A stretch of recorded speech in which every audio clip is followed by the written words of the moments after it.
ఈరోజు మనం మాట్లాడుకోబోయే విషయం ఏంటంటే, చాలామందికి టాలెంట్ ఉంటుంది. కానీ ఎక్కువ క్రౌడ్ ఉన్న ప్లేసెస్‌లో కానీ, స్టేజ్ మీద కానీ మాట్లాడాలంటే మాత్రం జనాల ముందుకు వెళ్ళగానే వణుకు పుడుతుంది. గొంతు నుండి మాట బయటకు రాదు. తప్పు మాట్లాడితే నవ్వుతారేమో అనే భయం. ఇది మీకే కాదు, ఈ ప్రపంచంలో ఉన్న 90% మందికి ఉండే సమస్యే ఇది. ఈ ప్రపంచంలో పెద్ద పెద్ద leaders, successful speakers, actors, CEOs అందరికీ మొదట స్టేజ్ ఫియర్ ఉండేదే.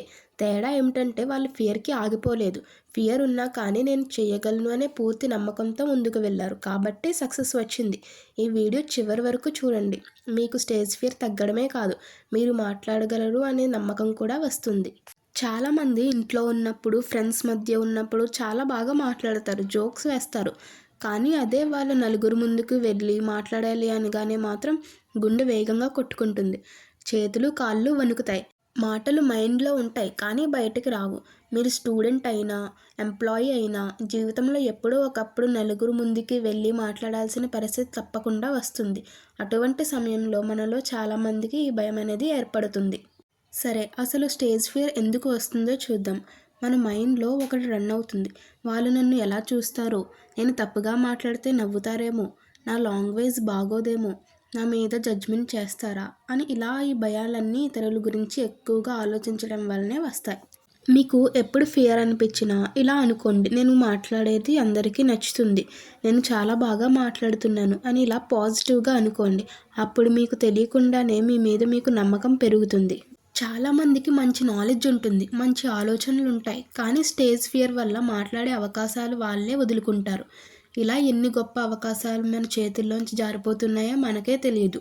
ఒక ముఖ్యమైన విషయం బాగా గుర్తుంచుకోండి. ఎవరూ గొప్ప వ్యక్తులుగా పుట్టరు. ఈ ప్రపంచంలో గొప్ప గొప్ప వ్యక్తులందరికీ కూడా మొదట్లో భయం అనేది ఉంటుంది. భయం లేని వాళ్ళంటూ ఎవరూ ఉండరు. భయాన్ని జయించిన వాళ్ళు మాత్రమే గొప్ప వ్యక్తులుగా మారతారు. భయం ఉండడం తప్పు కాదు, ఆ భయానికి లొంగిపోవడమే తప్పు. మీరు ఏ విషయం గురించి అయితే మాట్లాడాలి అనుకుంటున్నారో ఆ విషయం మీద పట్టుంటే భయపడాల్సిన అవసరమే లేదు.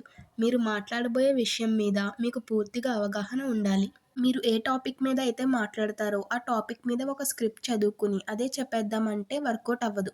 కన్ఫామ్‌గా మర్చిపోతాం. నెక్స్ట్ ఆ టాపిక్కేనా కాదా అని డౌట్ వస్తుంది. కన్‌ఫ్యూజ్ అయిపోతాం. అదే మనం ఒకవేళ సర్టెన్ టాపిక్ మీద పూర్తి అవగాహన ఉంటే ఆటోమేటిక్‌గా మన ఓన్ వర్డ్స్‌లో బాగా అర్థమయ్యేలా చెప్తాం. మెయిన్ పాయింట్స్ ఏంటో అవి గుర్తుపెట్టుకోవాలి. అప్పుడు మీరు ఓన్ వర్డ్స్‌లో చెప్పగలుగుతారు. అప్పుడు ఎవరైనా ఏదైనా క్వెషన్ రేజ్ చేసినా మనం ఆన్సర్ కరెక్ట్‌గా ఇవ్వచ్చు. ప్రాక్టీస్ అనేది లేకుండా మార్పు రాదు. ఎంత నాలెడ్జ్ ఉన్నా ప్రాక్టీస్ లేకపోతే స్టేజ్ మీద మాట బయటకు రాదు. అందుకే ఇంట్లో అద్దం ముందు నిలబడి మాట్లాడండి.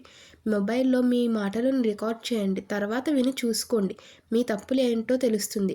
అప్పుడు వాటిని సరిదిద్దుకునే అవకాశం వస్తుంది. ఇది చాలా మంచి టెక్నిక్.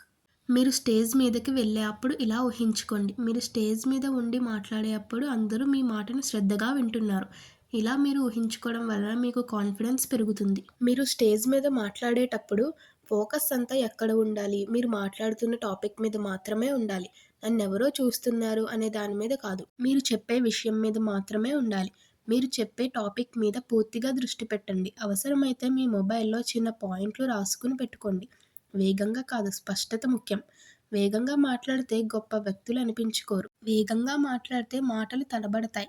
ఎదుటివారికి అర్థం కాదు. అందుకే నెమ్మదిగా మాట్లాడండి, కానీ గట్టిగా మాట్లాడండి. మీరు మాట్లాడవలసిన ప్రదేశానికి ముందుగానే చేరుకోండి. అక్కడి వాతావరణాన్ని గమనించండి. అలవాటు పడండి. ఆలస్యంగా వెళ్ళి కంగారులో మాట్లాడితే మొత్తం మర్చిపోయే ప్రమాదం ఉంటుంది. మీరిచ్చే స్పీచ్ అట్రాక్టివ్‌గా ఉండాలి. మీరిచ్చే స్పీచ్ బోరింగ్‌గా కాకుండా ఉండాలి.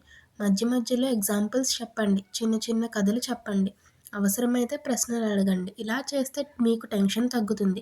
ఆడియన్స్‌తో మీకు కనెక్షన్ కూడా పెరుగుతుంది. బాడీ లాంగ్వేజ్ కూడా చాలా ముఖ్యం.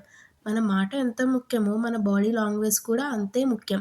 చేతులు కట్టుకుని నిలబడకుండా ధైర్యంగా నిలబడండి. సహజంగా చేతులను కదుపుతూ మాట్లాడండి. మీ ఫేస్‌లో నమ్మకం కనిపించాలి. గొప్ప వ్యక్తుల వీడియోలు చూడండి. వాళ్ళు ఎలా నిలబడుతున్నారు, ఎలా మాట్లాడుతున్నారు, ఎలా చేతులు కదుపుతున్నారు అని గమనించండి. తర్వాత ప్రాక్టీస్ చేయండి. అవకాశం వచ్చినప్పుడల్లా నలుగురి ముందుకి వెళ్ళి మాట్లాడడానికి ప్రయత్నించండి. మొదట కష్టంగా ఉంటుంది. తర్వాత అలవాటవుతుంది. చివరికి అదే మీ బలం అవుతుంది.